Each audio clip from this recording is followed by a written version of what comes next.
Hey, good evening and welcome back, everybody. Hope everyone's having a great start to their weekend. Having a great Friday evening. Just a few things I wanted to kind of pass along today for people that are following the channel. Wanted to make a channel recommendation. That was the primary reason I wanted to be able to jump on the video tonight and make a post. The Last Comiskey is a recommendation from me. It's a 3-part YouTube documentary that was put together by a local Sox fan and his brother.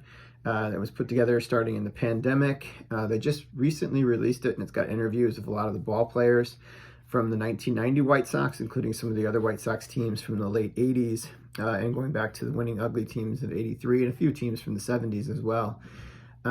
It's a great documentary, just being able to be an old Sox fan. About that time in 1990, I was just entering my teenage years, and it was the last season at the old ballpark.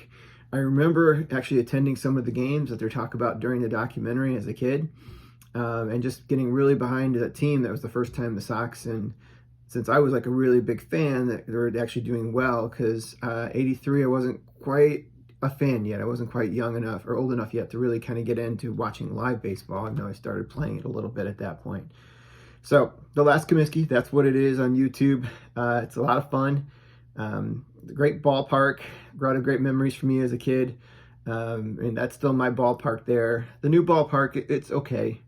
But the old Comiskey Park was something special, and I'm glad they're able to really capture it by going back there and talking to the players, the fans, and some of the staff that worked at the stadium.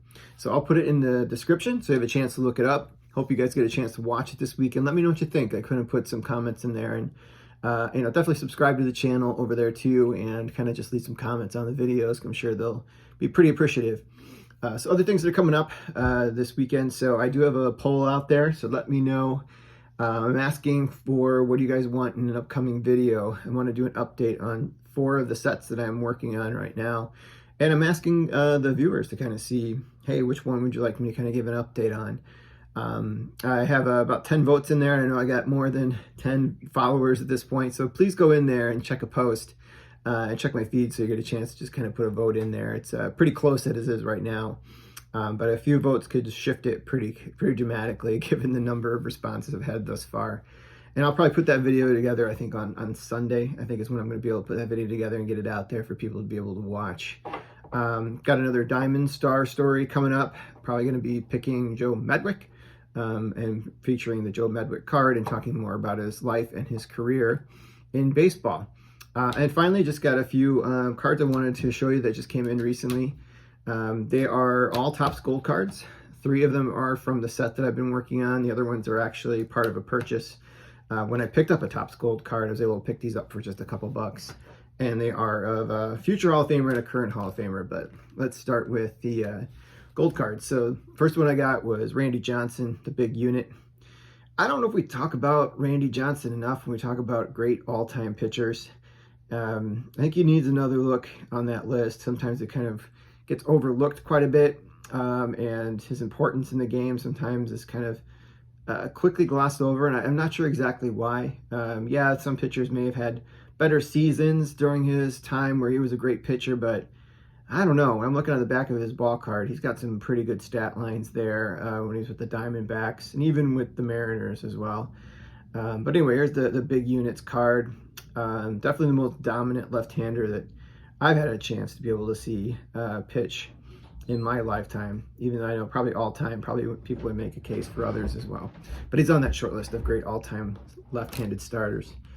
Got a Golden Moments card, one of the highlight cards of Reggie Jackson. This is actually back from the World Series where he hit 4 home runs in a row in 1977. I was just a few months old when he did this, so I don't really remember it, but I was around for it. But I don't remember it, but I've definitely seen all the highlights of it. So they're all numbered out of 2001 for those. And then I got Philly fan favorite, Bobby Abreu. Definitely a great hitter during his era. Another player I think probably deserves a little bit of Hall of Fame consideration. I know he's been getting some votes in the last few years and is still on the ballot. You know, I don't think his name's really been tied with steroids, and he put up some really good career numbers. I know his WAR is going to look a little funky when you compare it against the guys that actually were actively using during his period of time. But I think he's deserves some consideration. This guy had some power. He hit for average, and he had a lot of speed. Won the home run derby once, too. And then finally, the other two I picked up for a couple bucks. Got my favorite pitcher.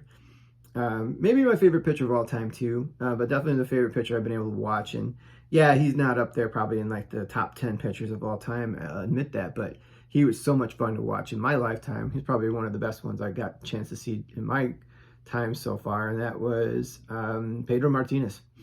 I just thought he was just so much fun, had all the kind of swagger and attitude on the mound, and all these different pitching angles he would come from and all these different pitches, and wasn't scared of anybody.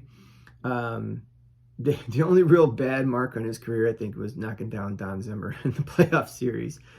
I mean, Zim did go after him, though, so in his defense, but still, it wasn't a good look for a guy who's otherwise a really cool guy and a lot of fun. And I love listening to him talk on the Baseball Network and other broadcasts when he gets a chance to be on there. That's the back of 2007 Topps Gold card. And then finally, I got still an active player, probably his last season, but a future Hall of Famer. I got Miguel Cabrera from 2001.